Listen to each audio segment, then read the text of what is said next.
J'espère que vous allez bien. Et si ça ne va pas bien, je crois que par le temps qu'on va partir d'ici ce lieu, vous allez être ressourcés, vous allez être vivifiés, fortifiés par l'Esprit de Dieu. Amen.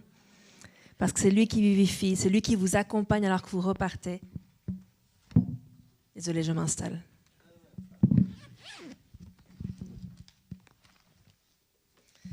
Et c'est une joie de pouvoir m'adresser à vous aujourd'hui. Donc peut-être vous ne me connaissez pas, je m'appelle Rebecca Boulanger.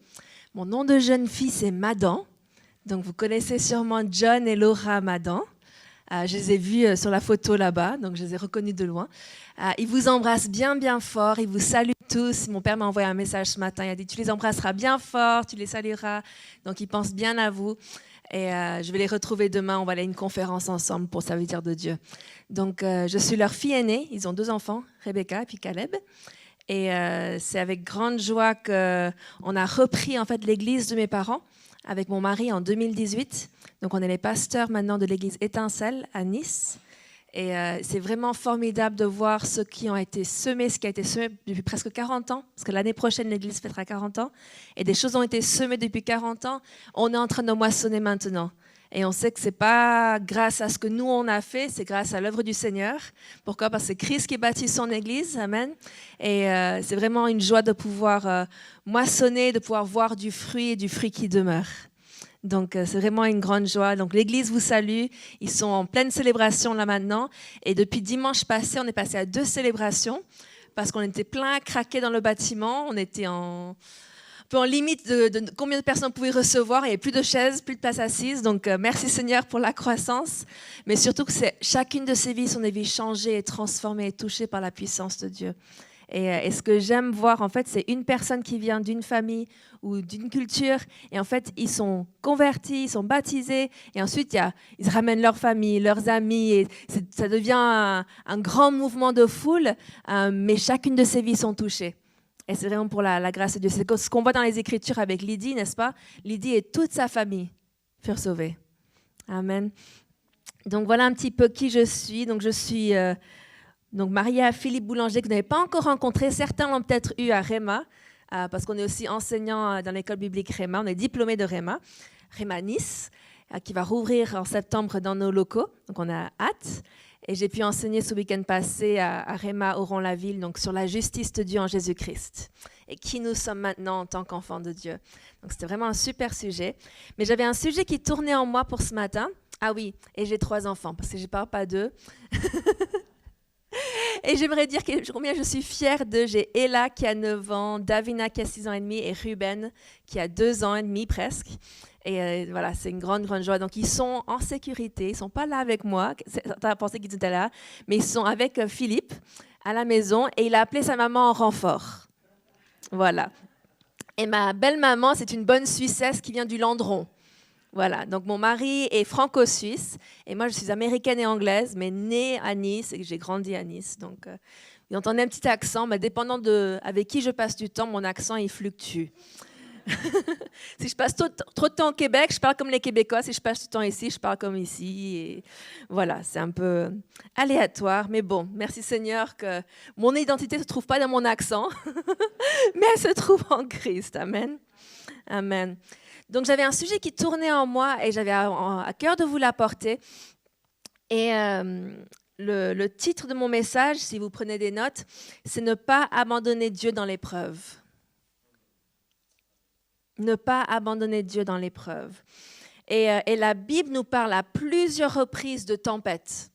Donc, on va parler pas mal des tempêtes aujourd'hui. Bon, merci Seigneur, il n'y a pas une tempête aujourd'hui dehors, mais il y a des tempêtes dans la vie. Et contrairement à ce que certains peut-être vous ont dit, la vie chrétienne n'est pas épargnée de tempêtes.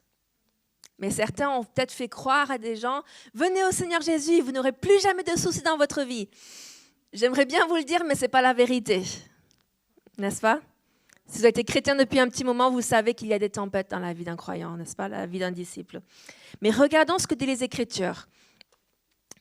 On retourne en Matthieu 7, versets 24 à 27.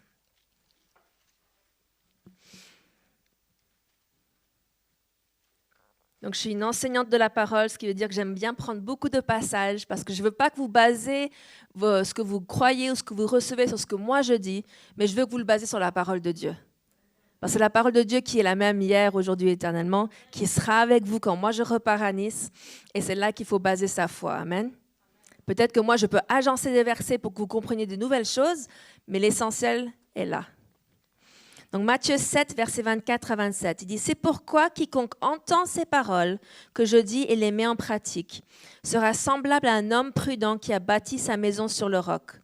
La pluie est tombée, les torrents sont venus, les vents ont soufflé et se sont jetés contre cette maison. Elle n'est point tombée parce qu'elle était fondée sur le roc. Mais quiconque entend ces paroles que je dis et ne les met pas en pratique sera semblable à un homme insensé qui a bâti sa maison sur le sable. La pluie est tombée, les torrents sont venus, les vents ont soufflé et ont battu cette maison. Elle est tombée et sa ruine a été grande. » Notez bien qu'il y avait une tempête dans les deux cas. La maison qui était bâtie sur le roc a eu une tempête et c'était la même tempête qu'a subie la maison qui était bâtie sur le sable. Mais vous savez quoi? Dieu est là même lors de la tempête. Et on a besoin de s'en rappeler. Parce que lorsqu'on est en pleine tempête, on est tiraillé par le vent, on est bousculé, on est peut-être chaviré si on est dans un bateau. Mais Dieu est là dans la tempête. Et c'est ta fondation, s'il vous permet que je vous tutoie, c'est ta fondation qui détermine le résultat de quels seront ou quels fruits resteront après la tempête. Donc restez en Matthieu 7, mais on va remonter un peu plus haut, en verset 17. Verset 17 à 23, pour qu'on ait le contexte de ce que Jésus est en train de raconter, parce que c'est Jésus qui parle ici. Matthieu 7, verset 17, il dit « Tout bon arbre porte de bons fruits, mais le mauvais arbre porte de mauvais fruits. Un bon arbre ne peut porter de mauvais fruits, ni un mauvais arbre porter de bons fruits. Tout arbre qui ne porte pas de bons fruits est coupé et jeté au feu. C'est donc à leurs fruits que vous les reconnaîtrez. Ceux qui me disent « Seigneur, Seigneur » n'entreront pas tous dans le royaume des cieux. Mais celui-là seul qui fait la volonté de mon Père qui est dans les cieux. Plusieurs me diront en ce jour-là, « Seigneur, Seigneur, n'avons-nous pas prophétisé par ton nom? N'avons-nous pas chassé les démons par ton nom? Et n'avons-nous pas fait beaucoup de miracles par ton nom? » Alors je leur dirai ouvertement, « Je ne vous ai jamais connus. Retirez-vous de moi, vous qui commettez l'iniquité. » Donc, comment nous faisons face à la tempête déterminera les fruits que nous portons. Comment on résiste, comment on se comporte pendant la tempête. Jésus ne nous a pas dit de faire semblant que la tempête n'était pas là. Et parfois, les chrétiens, ils pensent qu'ils sont en train de marcher par la foi et ils disent « Non, non, il n'y a pas de tempête, il n'y a pas de tempête, il n'y a pas de tempête. » Mais la tempête est là et tout le monde le voit. On n'est pas censé ignorer la tempête. Mais avoir la foi signifie que vous persévérez, que vous gardez confiance en Dieu malgré les tribulations. Et il faut refuser de céder à l'inquiétude ou à la désillusion lorsque nos projets sont différés. Parce que quand ça ne se passe pas comme nous on avait prévu, on peut être un peu déstabilisé, n'est-ce pas? Moi, je sais du côté de mon mari, qui est suisse, donc je ne sais pas si vous êtes tous suisses ici, mais ils aiment les choses qui soient bien ordonnées, que les choses soient telles quelles. Et une fois, il a reçu une parole prophétique d'une femme qui est venue des États-Unis. Elle disait « Philippe, tu es comme une montre suisse. Tu aimes que tout soit bien à l'ordre et à l'heure, mais Dieu va faire une œuvre rapide en toi. Et il va dérégler un petit peu ta montre. » Il était là « Oula, qu'est-ce qui va se passer ?» Mais le Seigneur a fait son œuvre. Et j'ai vu une croissance exponentielle chez mon mari. Pourquoi? Parce que il était appelé à le servir et puis il a obéi à l'appel. Donc les fruits sont bons. Philippiens 1, 27, verset 30. Philippiens 1, verset 27 à 30.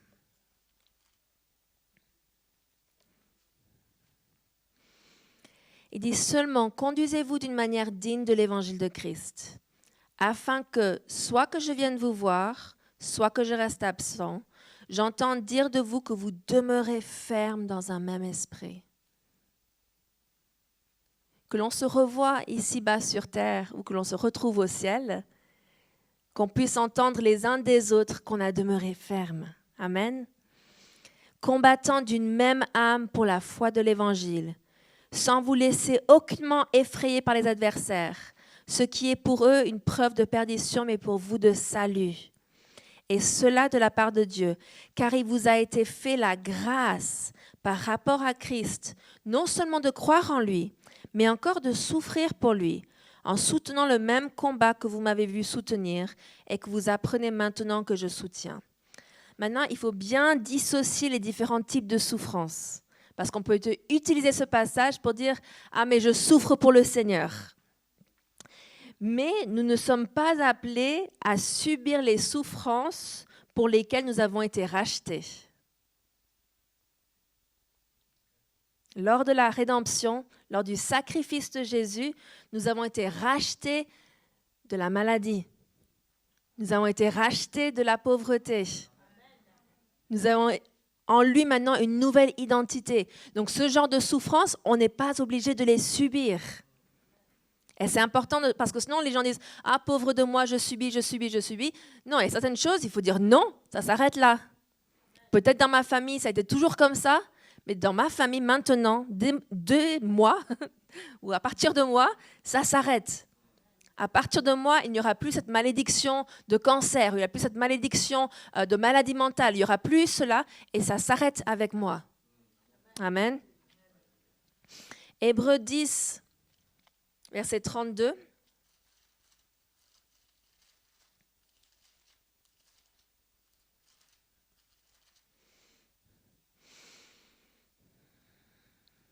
Donc la Bible parle de souffrance ou de persécution parce qu'on est consacré à Dieu. C'est de la persécution, c'est différent. Il dit « Souvenez-vous de ces premiers jours où, après avoir été éclairés, vous avez soutenu un grand combat au milieu des souffrances. D'une part, exposés comme en spectacle aux opprobres et aux tribulations, et de l'autre, vous associant à ceux dont la position était la même. En effet, vous avez eu de la compassion pour les prisonniers, et vous avez accepté avec joie l'enlèvement de vos biens, sachant que vous avez des biens meilleurs et qui durent toujours. » Amen. N'abandonnez donc pas votre assurance, à laquelle est attachée une grande rémunération, car vous avez besoin de persévérance, afin qu'après avoir accompli la volonté de Dieu, vous obteniez ce qui vous est promis. Encore un peu de temps, celui qui doit venir viendra, et il ne tardera pas. Nous ne sommes pas de ceux qui se retirent pour se perdre, mais de ceux qui ont la foi pour sauver leur âme. Il faut que les gens qui nous entourent, qui nous regardent, parce que je disais ce week-end, quelquefois en tant que chrétien, on est comme dans cette salle. On a des panneaux, des vitres autour de nous et les gens, ils voient tout ce qui se passe dans notre vie. Ou du moins, ils pensent voir tout ce qui se passe dans notre vie. Mais les gens, ils voient qu'on fait face à des tempêtes aussi. Et la différence, c'est comment est-ce qu'on réagit. Comment est-ce qu'on agit? Comment est-ce qu'on parle? Qu'est-ce qu'on déclare? Est-ce que nous sommes de ceux qui se retirent pour se perdre?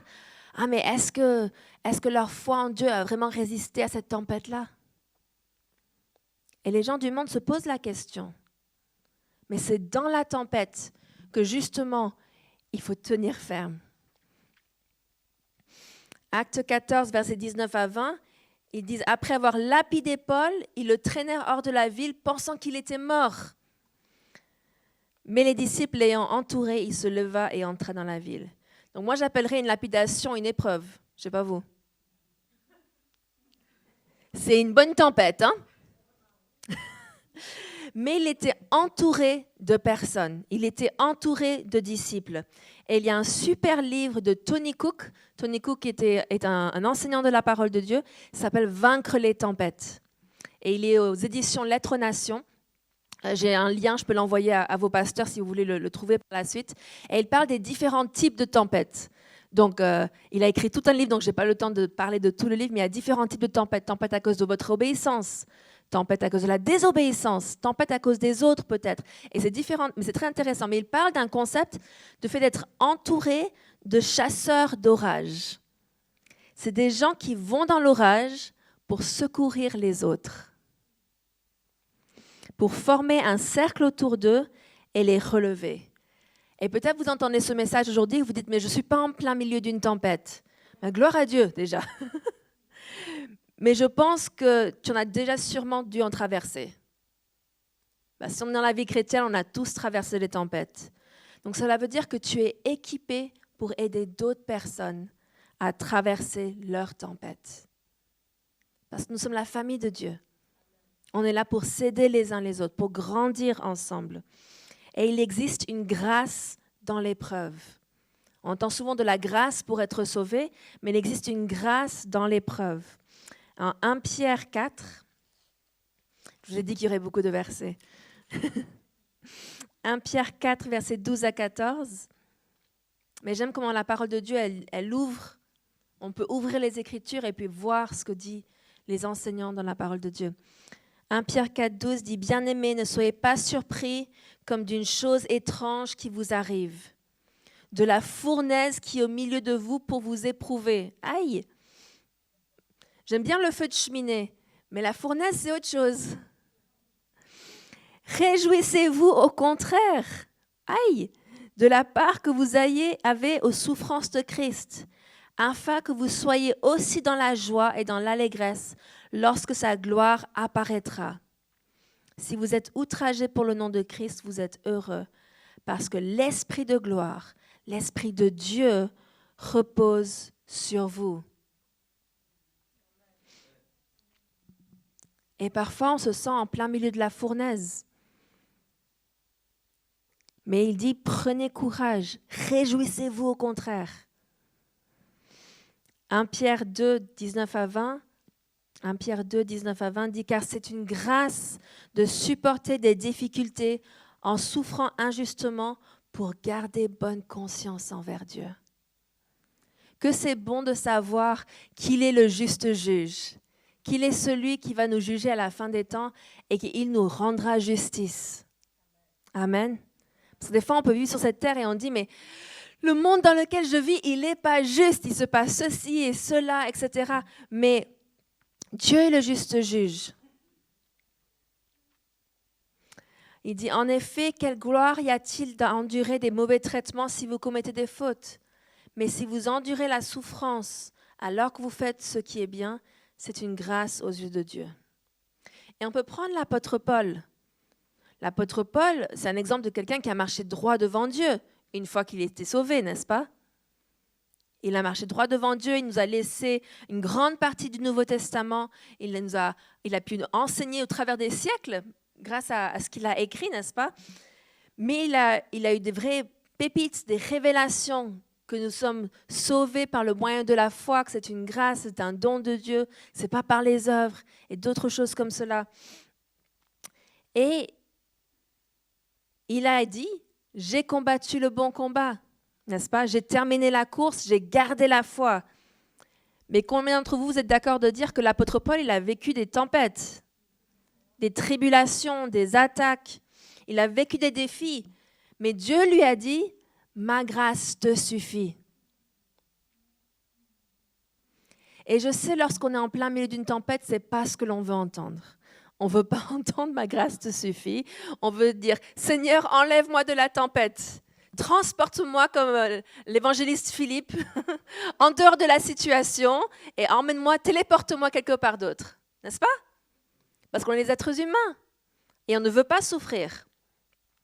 2 Corinthiens 12, versets 8 à 10, il parle de l'écharpe dans la chair de Paul. N'est-ce pas? Il dit « 3 fois j'ai prié le Seigneur de l'éloigner de moi. Et il m'a dit, ma grâce te suffit, car ma puissance s'accomplit dans la faiblesse. Je me glorifierai donc bien plus volontiers de mes faiblesses, afin que la puissance de Christ repose sur moi. C'est pourquoi je me plais dans les faiblesses, dans les outrages, dans les calamités, dans les persécutions et dans les détresses pour Christ, car quand je suis faible, c'est alors que je suis fort. »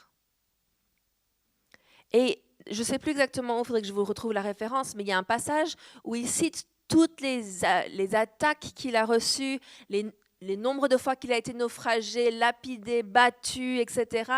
Il en a vécu des choses. Mais c'est le même apôtre Paul qui déclare en Philippiens 4, 13, « Je peux tout grâce à celui qui me fortifie. » Et ensuite il dit, « Pourtant vous avez bien fait de prendre part à ma détresse. » La grâce, c'est la force de Dieu. C'est une grâce pour tenir ferme, n'est-ce pas? Mais nous avons aussi besoin de notre entourage de disciples qui nous soutiennent dans la détresse. Un chrétien seul est un chrétien en danger. Et c'est pour ça que je vous félicite d'être là ce matin. Je vous félicite d'être attaché à une communauté, que ce soit ici, que ce soit ailleurs, d'avoir, j'espère, des partenaires de prière, un groupe de maison. Je ne sais pas si vous avez des groupes de maison. Nous, on appelle ça des life groups. Dans notre église, on a un système de binôme. Donc, c'est chaque personne a quelqu'un avec qui ils partagent vraiment tout authentiquement, sincèrement. Et ils prient ensemble, ils grandissent ensemble. Et on a mis ça en place pendant le Covid. Parce qu'on a réalisé tellement de gens de notre église vivaient seuls. Et avec le Covid, il y en a beaucoup qui se sont retrouvés tout seuls vraiment pendant des semaines et des semaines et des semaines. Et on avait vraiment cette urgence dans notre esprit, si vous voulez, que personne ne se retrouve seul. Parce qu'on a tous besoin de frères et de sœurs en Christ. On a tous besoin des uns et des autres. Pourquoi? Parce que quand l'un est faible, l'autre est fort. Et on est là pour s'aider mutuellement. Donc, merci Seigneur pour les communautés, pour les églises locales qui sont fortes, qui sont vaillantes, qui persévèrent dans les moments difficiles. Pourquoi? Parce qu'il est notre rémunérateur. Il est le rémunérateur de ceux qui le cherchent et celui qui pourvoit. Amen. En Actes 4, 23 et 24, on voit justement les disciples qui avaient été battus et ils disent « Après avoir été relâchés, ils allèrent vers les leurs et racontèrent tout ce que les principaux sacrificateurs et les anciens leur avaient dit. Ils leur avaient interdit de prêcher la foi. Et lorsqu'ils l'eurent entendu, ils élevèrent à Dieu la voix tous ensemble et dirent « Seigneur, toi qui as fait le ciel et la terre, la mer et tout ce qui s'y trouve. » Et il faut que je trouve la phrase. Mais il dit « Donne-nous l'audace, donne-nous le courage d'annoncer avec hardiesse. »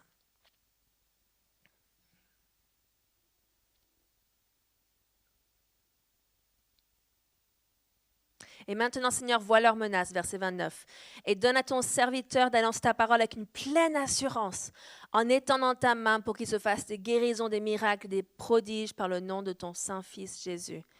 Et ensuite, plus loin, on voit que justement, la multitude de ceux qui avaient cru avaient un cœur et une âme.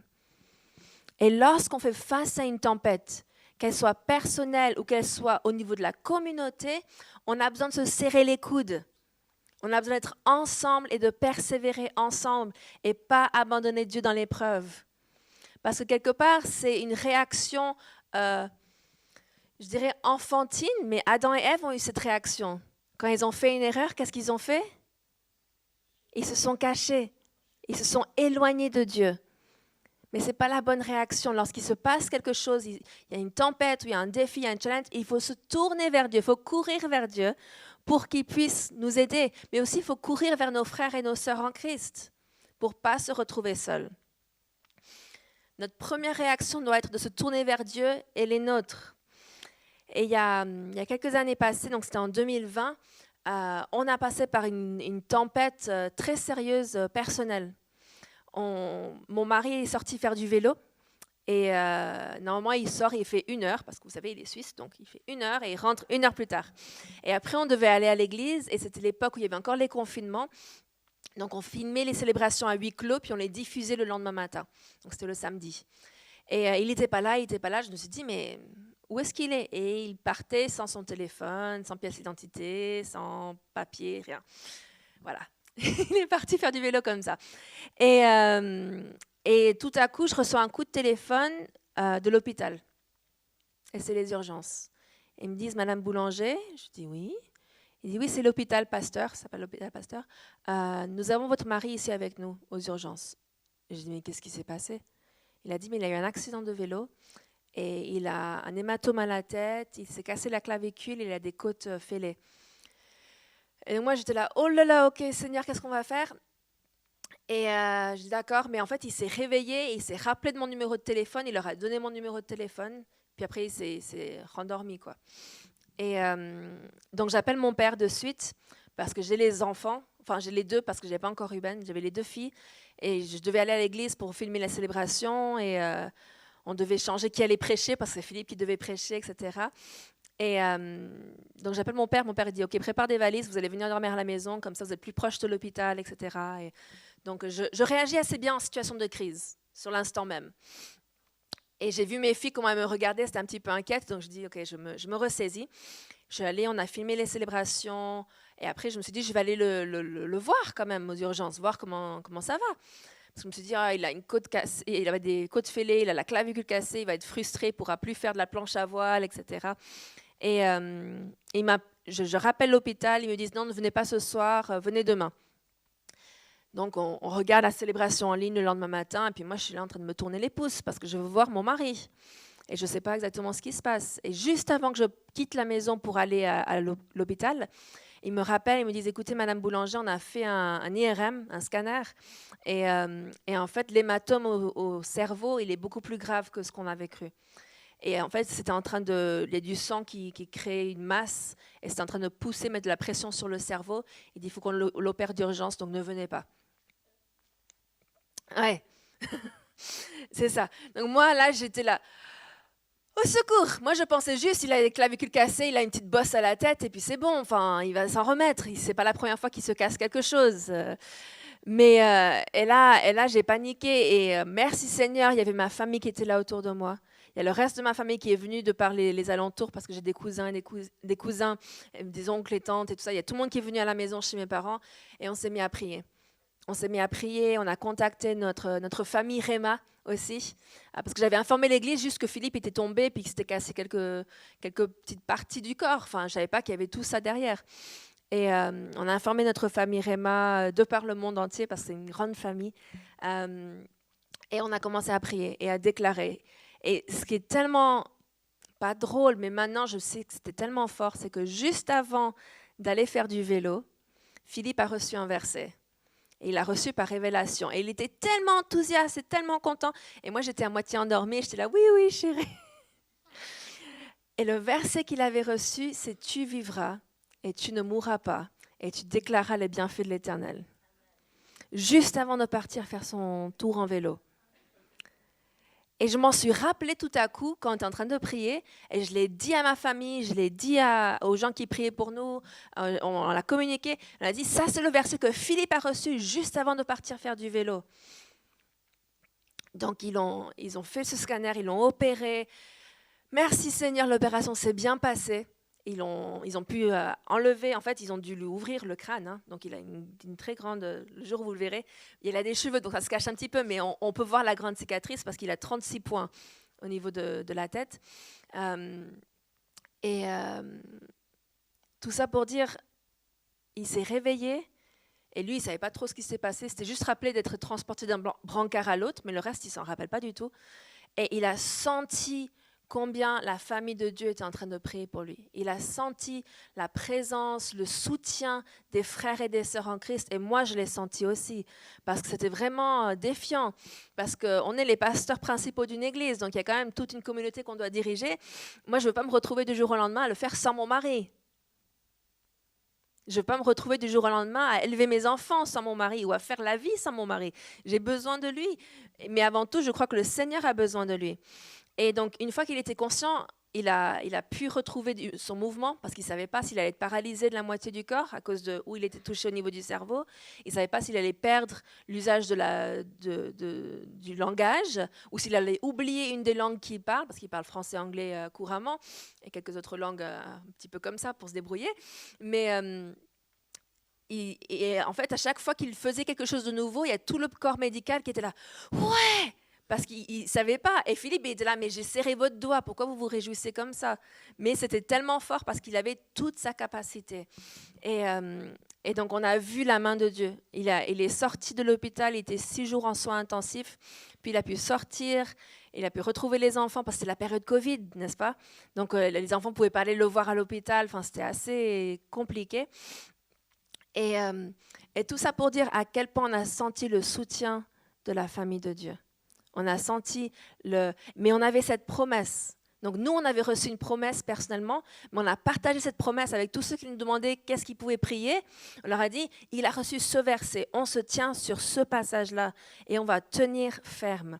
Et quelques temps après, on a vu un des chirurgiens et il a dit, écoutez, si vous aurez été dans un autre pays, peut-être un peu plus en voie de développement, qui n'avaient pas les soins comme on a ici en France, ils n'auraient pas fait ce deuxième scanner et ils n'auraient pas vu, et votre mari, il serait mort.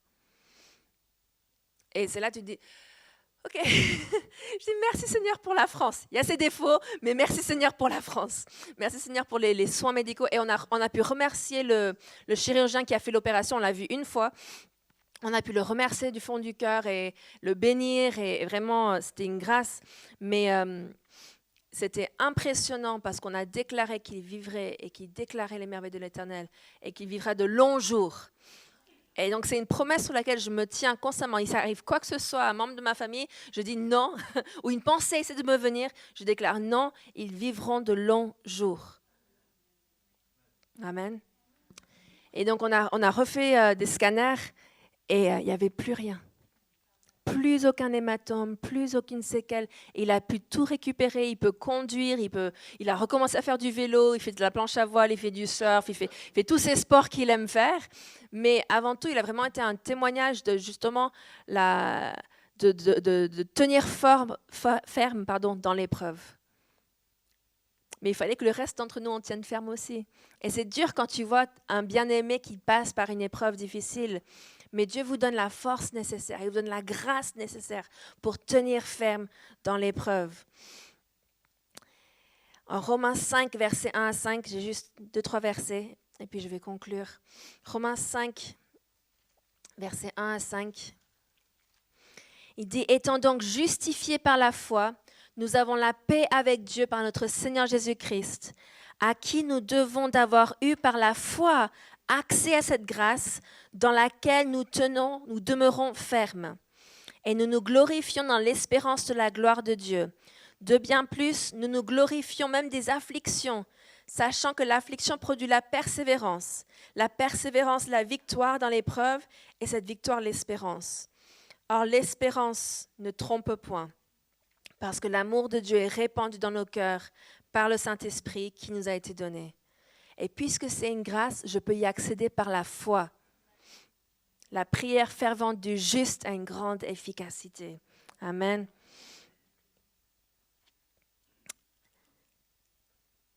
Et mon dernier verset, c'est 1 Pierre 5, 10 à 11.